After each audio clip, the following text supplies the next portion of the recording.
Hey, so I've been toying with the idea of doing a podcast or some sort of vlog for a very long time, and I've had the equipment sitting at my house, and I've just kind of not done it. And if I'm being 100% honest, it's because I didn't want to put something out there and it just not be good.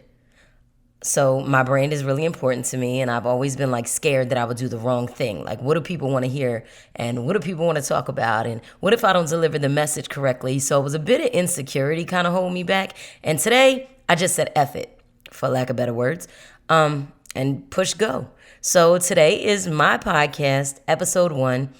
I couldn't figure out a name, so it's just the Beasy Baybie podcast. And I figured, thanks, B-Lord, because I reached out to B-Lord and was like, yo, I can't figure out what to name my podcast. And he was like, call it the Beasy Baybie podcast. And I'm like, genius. But yeah, either way, that's what it is, the Beasy Baybie podcast. And in my first episode, if that's what it's called, I'm new to this, so walk with me, y'all.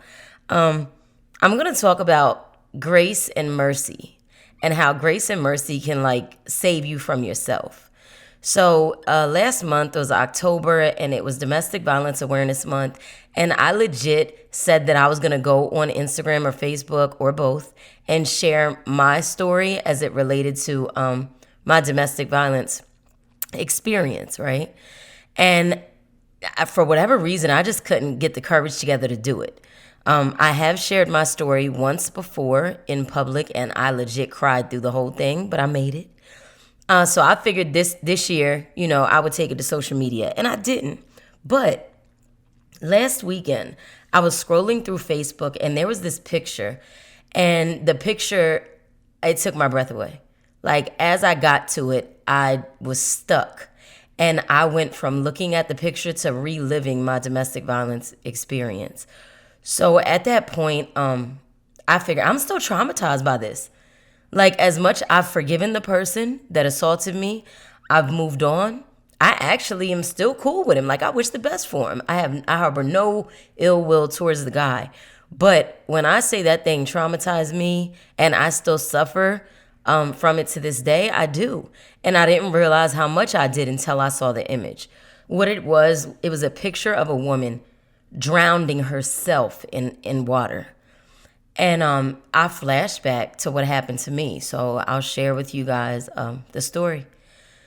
And hopefully this can not only help somebody that's in a current situation such as the one I was in, but also kind of enlighten how God carries us through things in spite of ourselves. So here's how it goes. For those of you who already know me, you know that I was in prison before, and that is a story for another episode. But I came home from jail, and I was in a halfway house, and then I ended up moving to Charlotte, North Carolina, with a guy that I'd married. Now, we didn't get married because we were like hopelessly in love. We were dating, and I guess you would say we loved one another, but it wasn't one of those "will you marry me" and tears and videos posted and congratulations and all that. What it was we were dating, and I wanted to move to Charlotte, but I didn't have a way to get there because I was on parole. And when you're on parole or probation, you cannot leave the state that you live in unless you have someone in that state, like somebody that's willing to say, hey, I got this person in case they start slipping or in case things don't work out, they can rely on me. So my brother was at one point living in the Carolinas, so I used him as a resource first, and then he ended up moving to Florida. I couldn't move. But then my parole officer said, well, if you and him would get married, you could move. But, I doubt you're going to do that because y'all ain't been together that long. I don't know why a light bulb went off in my head that me and this guy should get married. So I reached out to him, and he was like, it's just a piece of paper. Let's do it. Now, y'all know marriage is not just a piece of paper. And I've realized this soon after we got married. But at this time, it was just a piece of paper. Let's do it. So I reached out to some people to figure out how you get married. Like, I didn't know how the process went. And then I was on my porch talking to my next door neighbor. Shouts out to my neighbor, 415 Rare Street in Reading, Pennsylvania. What up? Anyway, I was talking to her, and she was like, oh, our other neighbor's a pastor. And I was like, what? She said, yeah, the guy that lives on the corner there. And I did not know old dude was a pastor. Like, he I see him come and go. He got his FUBU outfit on. Like, you wouldn't think pastor when you saw him. I just thought, regular neighborhood guy. Anyway, he was a pastor. So next time I saw him, I said, hey, you think you could marry me and this dude I'm dating in my living room? So he was like, yeah. So, like, the next day, a couple days later, he comes down to my house. I call my then boyfriend on the phone, put the phone in the middle of the living room table. The neighbor says, hey, will you marry her? Boyfriend says, yep. He asked me, hey, will you marry him? I'm like, yep. So we married now. Anyway, yeah, I know it was reckless, but walk with me. So at some point in all of this, right, a red flag should have raised to me that I was not doing the right thing, but it didn't. I was so eager to have a new life and to start things new down south that I just wanted out by any means necessary. I loved Reading, Pennsylvania, and all that it helped me to be, but at the same time, I made a lot of bad decisions there, and I needed somewhere where I could start fresh. So I was eager to get to Charlotte. So ended up, everything got approved. We's married now, living in Charlotte, North Carolina. I moved down there in October, and this was, Lord, I don't remember the year. I think it was like October 2011, or 12, something like that. So I moved down there in October. It was the end of October. I realized pretty early on that he liked alcohol. Like, not like, I socially drink. Before I went to jail, I drank, and it caused me a lot of problems. So I'm not really a big drinker anymore. So the fact that he drank like every day or every other day was a little concerning to me, but I've been through some things. I got PTSD related to some other things. So I thought I was just being hypersensitive to how much he drank. No, baby. The flags were there, and again, I ignored them. So fast forward, I guess about 2 months. Yeah, October, November, December. The day before New Year's Eve, December of that same year. So I had been in Charlotte like 2 months now. My daughter, my oldest daughter, who was still residing in Pennsylvania, had come to visit. Now, I had my other daughters there with me. I come home from jail and got my daughters back and was living in Charlotte with them. And my oldest daughter, who was still residing in Pennsylvania, had Christmas break from school. So I brought her down to visit. So this was like her first time really being around my new husband. So he and I had a conversation, and I asked him to, please refrain from coming home drunk while she's here. This is not something she's accustomed to, and I kind of don't want her to have to get accustomed to that. And he was coming home drunk pretty frequently. So he agreed that he would not come home drunk, and that he was working on, not drinking as much. So this day he came home and was drunk. I was actually sitting in the bathroom, sitting on the toilet. I was running his bathwater. Like, I'm not sitting on the toilet doing anything, guys. Don't go off to the left. Stay with me. Come on. So I'm closed toilet. I'm fully clothed, sitting on the toilet. There we go. And the bathtub is full of water, and I had put like some oatmeal stuff in the water because he had eczema really bad, and he was a barber. So a lot of times his hands would like flare up and stuff like that. And so I was trying to do something nice so that when he came home, he would be able to soak so he wouldn't be in so much pain or uncomfortable. So when he came in, he was drunk. The kids come running in the bathroom, and they're like, I think he's drunk. So I'm like, oh, Lord. So I said, okay, guys, just go upstairs. So the kids go upstairs to play. He comes in the bathroom, and he's like, what? We start talking, and I'm like, I thought you said you weren't going to come home drunk while she was here. He's argumentative. I get up off the toilet and go to walk around him because he's kind of blocking the doorway, and he does this thing where he's blocking me. So now we're just standing there, and he punches me in my face, lifts me up by my throat, and before I know it, like, I'm up off my feet, with pinned up against the wall. So at this point, I'm fighting back, trying to get his hands from around my neck. He then takes me and puts me in the bathtub. So at this point, I'm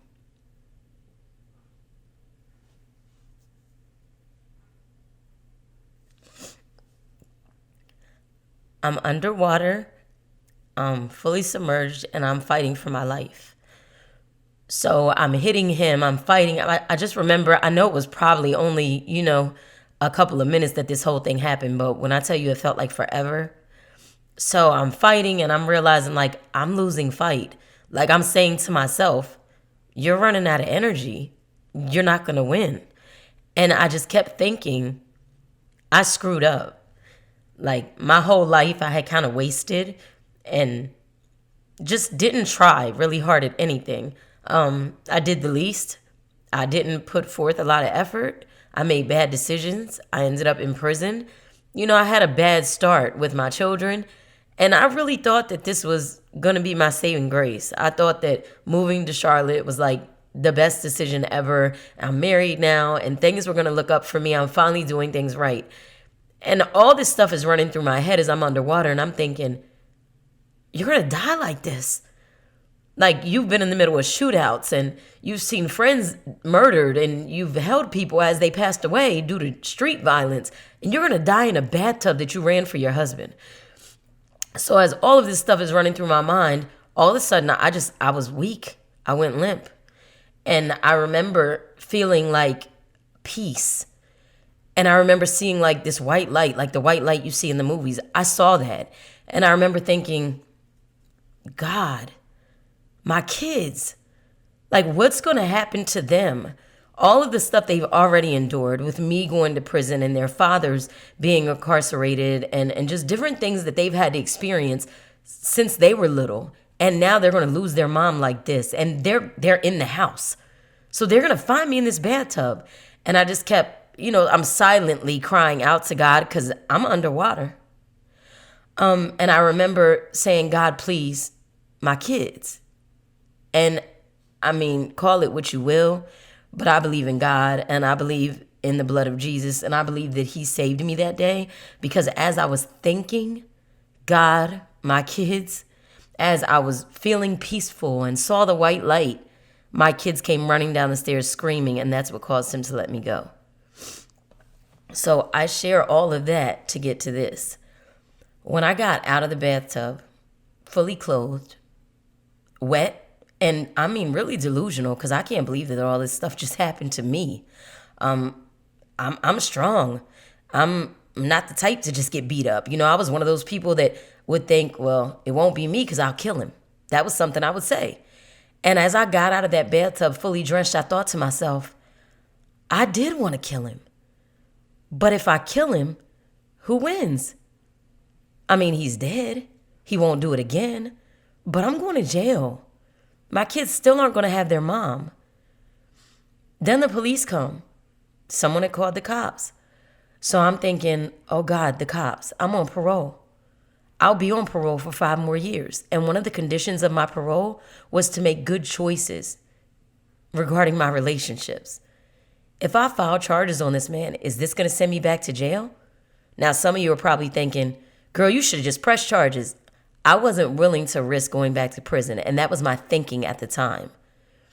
So I got in my car with my kids, and I drove to my sister's house, and I stayed there for a weekend, and then I came back, and I tried to put the pieces back together of my life. And I thought to myself, this brings me back to last weekend when I saw the image of the girl drowning underwater. I remember when all of this happened, I was talking to family and friends, and all of them were saying, you shouldn't have gone down there. I told you this was a mistake. He's a nice guy, but I knew it wouldn't work. Charlotte wasn't the place for you. You should have just stayed home. Now look. And I mean, I had people laughing at the fact that I was in a messed up situation. The person that I married, I shouldn't have married. I moved too fast. There were a lot of things that I could have done differently. But I will tell you this. Even in me making a bad decision, God used it for my good. It wasn't even a full year later, while in Charlotte, while going to school, while trying to figure out how to put the pieces of my life back together and now make it as a single mother in a city where I absolutely knew no one. I was driving down the street and I turned the radio on and a guy comes through the speakers and says, do you have what it takes to be the next radio personality? And it was like something was speaking to me at that time. So I made the phone call and I went in for the interview, and I didn't get hired, but I did get an internship. And that internship turned into me being the co-host of the BJ Murphy Morning Show and in Charlotte, on what was WGIV 1033 back then, and executive producer of that show. It also afforded me the opportunity to be connected to a lot of different people, which gave me an opportunity at another radio station a year later. So I share this story for many reasons. One, because I think it's important to let women and men, because, anybody can be a victim of domestic violence, to let you guys know that you're not alone. Like, there's no criteria that you have to meet to be a victim. And with being a victim, you become a victor. And I'm a victor now. I'm a survivor now. I was a victim. I was clearly in a bad position. But even with me making a bad decision and me putting myself in a bad place, God used that for my good and ultimately to bring him glory. That even though I chose wrong, and even though I made mistakes, and in my will, in this world, I did something that could have cost me my life, by the grace of God, I was not only able to get out that bathtub, but I was able to thrive. I was able to take care of me and my children by myself. I created opportunities for myself, and God gave me family that I didn't have. We've built family in the Carolinas, and I came down here knowing no one. I've done radio and television, and I've been afforded so many opportunities just connected to being able to be in the entertainment field. And I know that's all God, because by myself, I couldn't have done it. So I say all of this to say, not that radio is my end all or that TV is my end all, and that I feel like this is like I've made it, because I don't think you make it until you get to heaven. That's the ultimate. You made it. That's the super OG move right there. So I don't think you've made it until you get there. But I will say that I've made a whole lot of mistakes. And because of God's grace and mercy, I've been able to level up after each and every one of them. To not only become a better person, but to be more experienced so that I don't have to repeat those mistakes again.